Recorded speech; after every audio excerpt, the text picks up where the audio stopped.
Welcome to Conversations with the Candidates. My name is Kevin Tocci, and I will host this segment.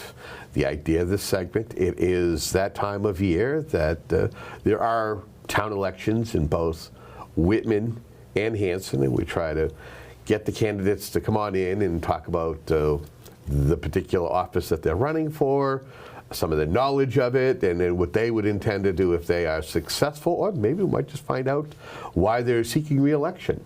Today we are privileged to be speaking with Justin Evans, and he is a member of the Whitman Select Board. Welcome to Conversations with the Candidates. It's good to be here, Kevin. Thanks for having me. It seems like not too long ago you were actually here on another show talking a little bit about SouthShore.news. Yep. And some of the other things going on. To remind folks, tell them a little bit about you are on the ballot for your third term. I am. So yeah, I'm Justin Evans. I'm a member of the Select Board in Whitman. I grew up here, graduated from Whitman Hanson in 2008. Went to Northeastern, studied engineering. When my wife and I got married, she herself was a Hanson. She grew up in Hanson. Got married, moved back to town, and are now raising our almost 3-year-old daughter here. She'll be in the Whitman Hanson class of 2040 if she sticks through the school system. Dylan. Good. So let's talk a little bit. What do you feel is like? What have you been able to accomplish during your time as a member of the Select Board, whether it's during your second term or maybe collectively between your first and second terms? So I know here 6 years ago talking to you, I set out sort of 3 priorities that I would like to see the town seek. One was adopting the Community Preservation Act, so that's something that was successful in my first term. Another was seeing Whitman pursue municipal electricity aggregation. That was just approved by the state, so something that we finished in my second term. And the third was to adopt a 40R smart growth zoning district. We did adopt the MBTA communities and got a grant to pursue how to also get 40R incentives out of that. So we're currently pursuing that. So on at least the 3 goals that I'd set out in my first campaign, we are almost complete with all 3. Of course, I got elected in 2019. The COVID pandemic hit not too long after that, a couple months later. So that really dominated my first term. Closing town hall, reacting to how our town employees can work remotely, who has to come in, how do you operate emergency services when you're going into known COVID patients' homes. There were a lot of really challenging logistical issues with that when I thought I was getting elected in sort of a budget crisis. So completely different crisis that we had to deal with. I think the town made it through excellently with the support of CARES and ARPA administered by the county. We were able to really take a challenging couple of years and turn it into something that can benefit the town long term. In my second term, it was a lot more about deferred capital costs. So I think 3 times we sought to build a new DPW building that was finally approved by the voters the third go-around. That building it looks fantastic over on Essex Street right now. They expect to open it sometime this fall. Whitman Middle School sought a debt exclusion to tear down the existing building and build a new one that is up to state building codes, can shift the 5th graders up to the middle school and expand some of the opportunities for kids. It'll have an auditorium, redo some of the fields. So that was approved by the voters. That was something that was the first go-round. We appealed to the state and got MSBA approval the first time we asked, which doesn't usually happen. And to know that it doesn't usually happen, just ask South Shore Tech, who went for several years to try to get a new building, and they had maintained it so well that they usually didn't get approval. They also got approval. So at this point, coming at the end of my second term, we have made a lot of that deferred capital, but we addressed it all at once. The sewer force main as well, that's going on the ratepayers, but it's another burden on our residents. So looking forward, I think that the cost of living, as we've been creeping up all of these incremental things, is going to be really something that has to be addressed by the town. You might have anticipated my next question. So if you're reelected to another term on May 17th, what do you see are going to be the most pressing needs or the biggest challenges that the town of Whitman is going to face? And I think you're kind of in the middle of it right now. Yeah, and so right now on the ballot with me on May 17th is going to be an operational override for $2 million that the town is seeking to maintain the current level of services that we're providing. And so that will really change how the first couple of months of a potential third term looks, is if the voters support continuing to provide the services we have been providing, we can pivot to really the affordability challenge that we've created by adding all these capital projects and override. If they choose not to support an override at this time, it will be how do we best reduce services to meet the financial constraints we're in without taking too much away from our residents. So it's a difficult answer right now because we don't really know which direction the town's going to go. What would you say that you've learned about, maybe when you were first elected, you didn't necessarily have the full wherewithal as far as a town budget. How have you learned about how the town operates, not only with its bylaws, but also financially and its budgeting? It's a good question. So I was on the Finance Committee for 2 years before getting elected, so I did have a little bit of an understanding of how municipal finances operate. I learned a lot from our neighboring communities that are, we're all going through similar challenges at the same time, to see how they best handle waste management or little things like that. To say, some of the changes that we made in my first few years on the board to follow best practices was to take the ambulance revolving account, the insurance payments for medical transportation that the fire department collects, to stop treating that as a source of free cash or a separate fund, but to roll it into the operating budget. So now it's a source of general revenue supporting the whole budget. It's a best practice because although it does take away from the pot of money we used to use to maintain fire apparatus, it now supports the entire budget, and having a strong capital committee to make recommendations, it lets us more easily weigh, do you need the new ambulance this year, or do you need the new 2 police cruisers? And so you can it puts everyone on the same playing field in a way that we didn't used to have. What was it like to go from being Justin the citizen to Justin the elected official, especially when you're sitting in town meeting? You know that you sit at the table and there's a lot of conversation. At times their eyes are not only on the Finance Committee, who sits in the front of the room, in town hall, but over at you, where a lot of times you guys are deciding on the warrant articles for town meeting. Yeah, it's been a big switch. When I don't know if I've talked about this much before, but I had a fear of public speaking when I first ran for office. I did not like getting up and addressing a large crowd, especially a town meeting. That's changed. It's changed. Yeah, I still don't enjoy it, but it's something I'm much more comfortable doing now. Even hosting an override forum, I've been the point person, been moderating the forums. It's really been something that it's a good skill set that I've been able to adopt that I didn't necessarily expect, but it was kind of necessary given the position I'm in now. How did you prepare for that? Now recently there was an override forum. I know that there's plans for more leading up to town meeting. Correct. I think on May 5th. So town meeting is May 5th. The 2 remaining forums are April 23rd at 10 a.m. at the Senior Center and May 1st at 6 p.m. at Town Hall. So what was the most recent one like? What was that like, getting up there and presenting it, and what have you learned about kind of putting that information forward? It's kind of a big ask.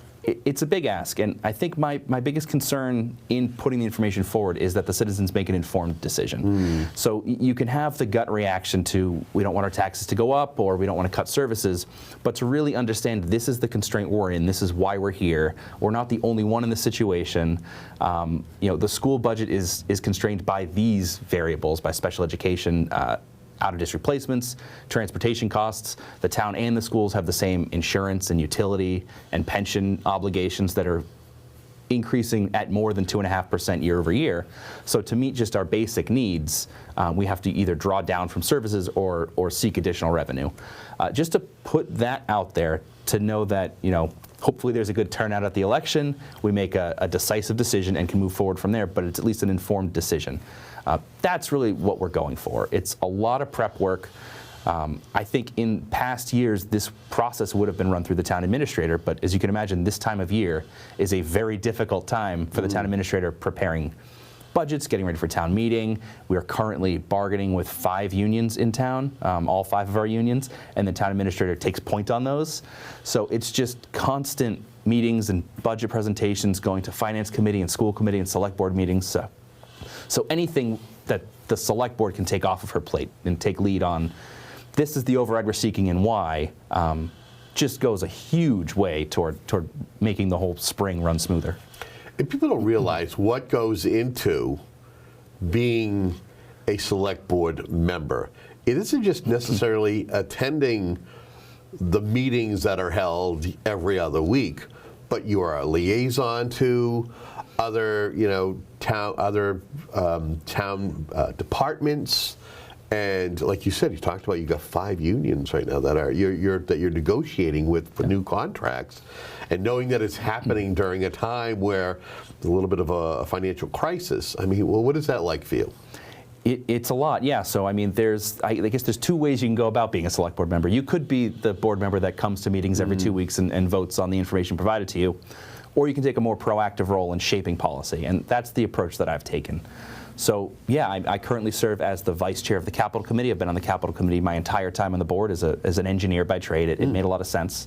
I'm currently the chair of the Central Plymouth County Water District Commission Advisory Board.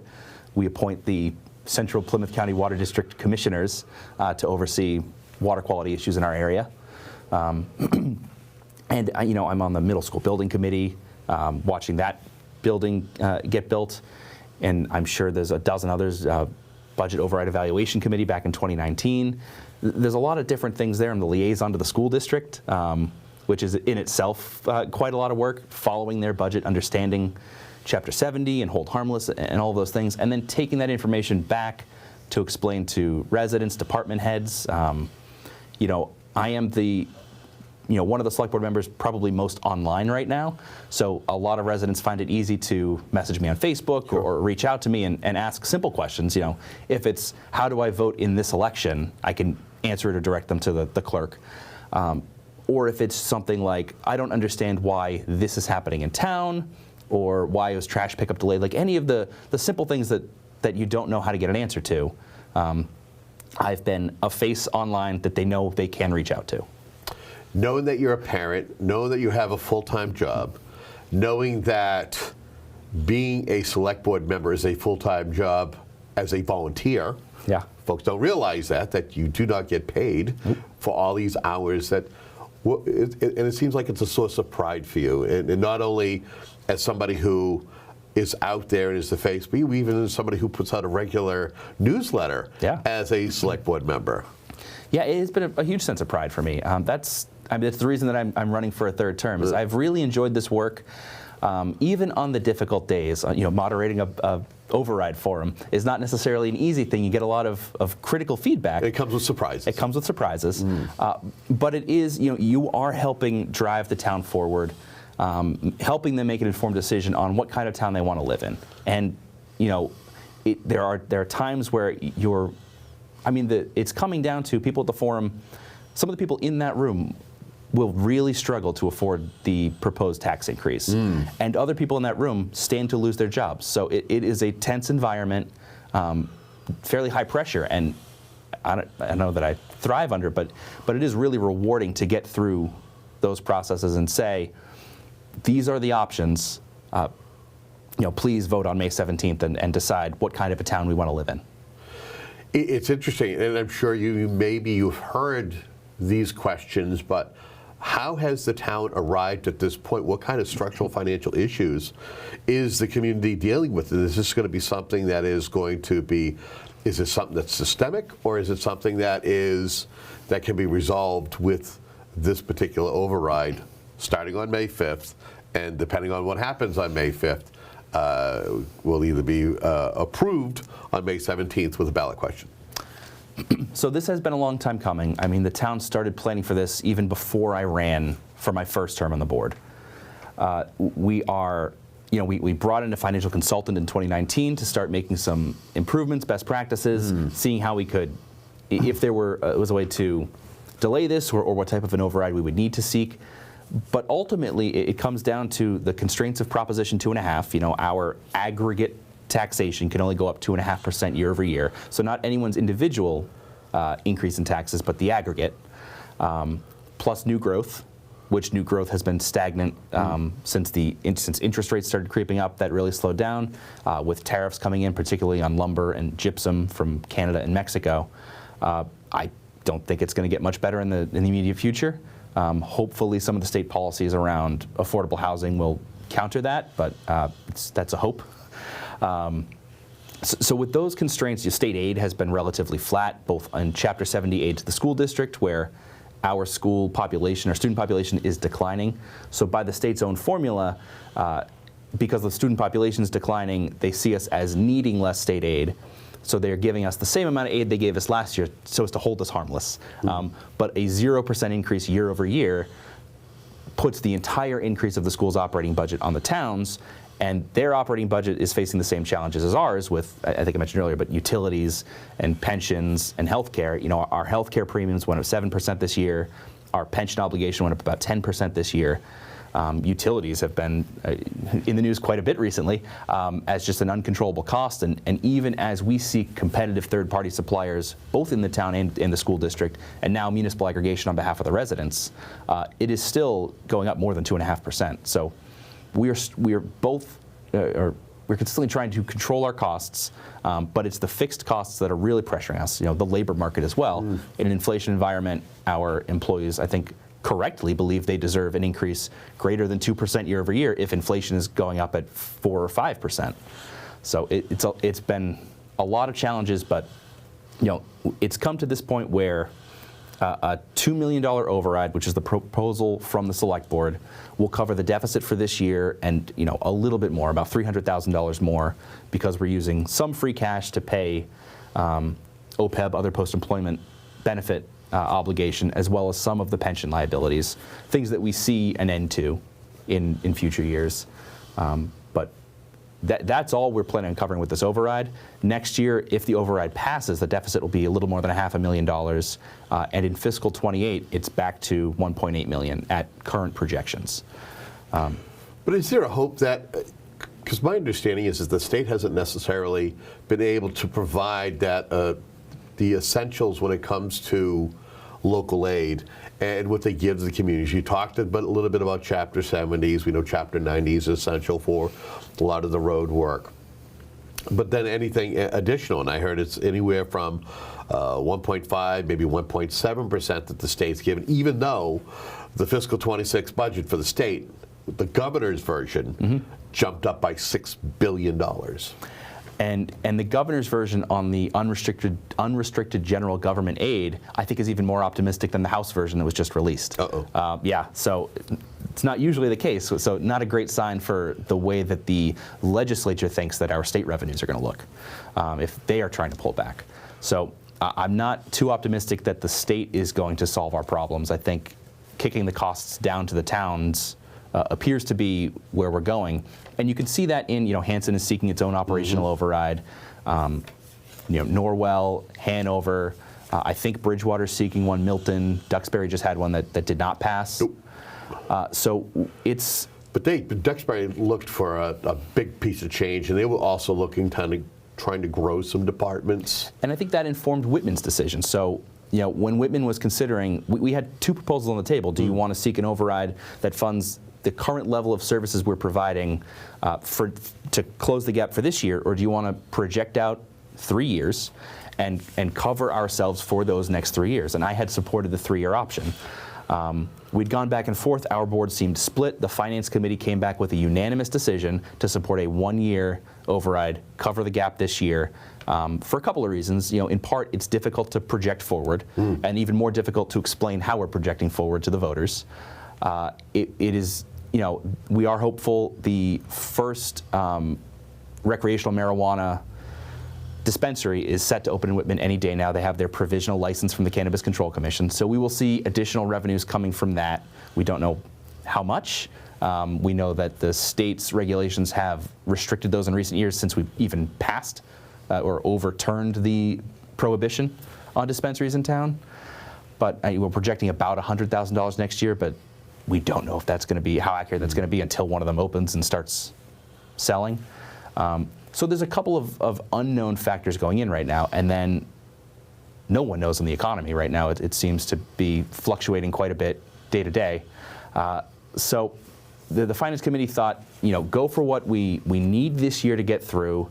Coming next year, the middle school debt will hit, really not quite in full, but the first big chunk of the middle school will start hitting the tax rolls. I don't think we're going to see the payments for South Shore Tech until 2029. We haven't even sought the debt exclusion, but the building's been approved, so the town will be assessed for it either way. So we do have these expenses coming up. We'll go for the smaller number, try to live within our budget. I'm optimistic we can get through next year without any major cuts. $500,000 we could probably make up for with some tweaks to revenue. It may include increasing trash rates to cover things that would be considered indirect costs. Okay. Our senior discount is currently paid for out of the DPW's expense line, which I don't think is right, but to shift it back to the, you'd call them ratepayers, that the people paying the trash bills is a difficult decision too. So we've got some small opportunities for revenue increasements, but those are in the $100,000, $200,000 range, even with dispensaries coming online, maybe a little bit more, not the $2 million deficit we're currently seeking. You mentioned the middle school building and that project. Have there been any updates in regards to if the cost of the materials are going to change, and if that could be reflective in the cost of building that particular project? Has that been a discussion at all? I'm really glad you asked. So we got some good news on that front. Okay. So the middle school building was approved for at a cost of about $135 million. Mm-hmm. The general contractor bidding came back in $15 million below budget. Okay. And they are locked into that bid. I think we struck perfect timing with that. Yep. After the COVID inflation surge, a couple of large general contractors were looking for the next project they were going to do, so they didn't have to lay off all of their workers. So they bid a little low, and then the tariffs and the increases that we're seeing in building materials now did not hit before they locked in their bid. So they are now locked in. There's some ability for them to move up and down based on changes in cost, but not that much. So we're in a really good spot where the building is projected to come in about 10% under budget, maybe even a little more. And we've got some contingency money built into that as a buffer. But I will caveat that $15 million under budget is the total budget. The state's picking up a good chunk of that cost, so that money will go back to them. The town will still stand to save $8 or $9 million that we would not have to go out and borrow. Every dollar counts. Every dollar counts, especially when you're looking at a couple of building projects and a potential override. Being an elected official, I know another conversation that's going to be coming up. I believe it's on the warrant. It's one of the articles. And again, referencing you being an elected official, there is going to be a conversation about whether the treasurer collector should go from being an elected position to being a appointed position. Now, knowing that Whitman is a $50 million plus annual budget, that's how do you feel about it going from being an elected position to being appointed? Oh, I really support this. So this is now the third year that the Select Board has proposed this change. Town meeting has supported it the first two times that we saw it, and it failed at the ballot both times. So why do you think that is? I think there's without that much information going out there, it appears to be taking a choice away from the voters. But if you look at the way that this is operated, in our history, I think it's always been the assistant treasurer or the assistant collector that runs for that seat and rises to that position. So it's been, the Select Board has appointed an interim when someone retires. Yep. That interim is usually an internal candidate. They run for the seat and they get it. So it's functionally worked the same way in the past. The difference this time, the first time we saw this change was when Mary Beth Carter, our now town administrator, stepped down from being our treasurer collector. And so the first time that we had to go and find someone else to be the treasurer collector, we thought, well, maybe we should make this an appointed position so that we can vet the candidates rather than appoint an interim and hope they win an election. Yeah. It will also allow us to look at a wider pool.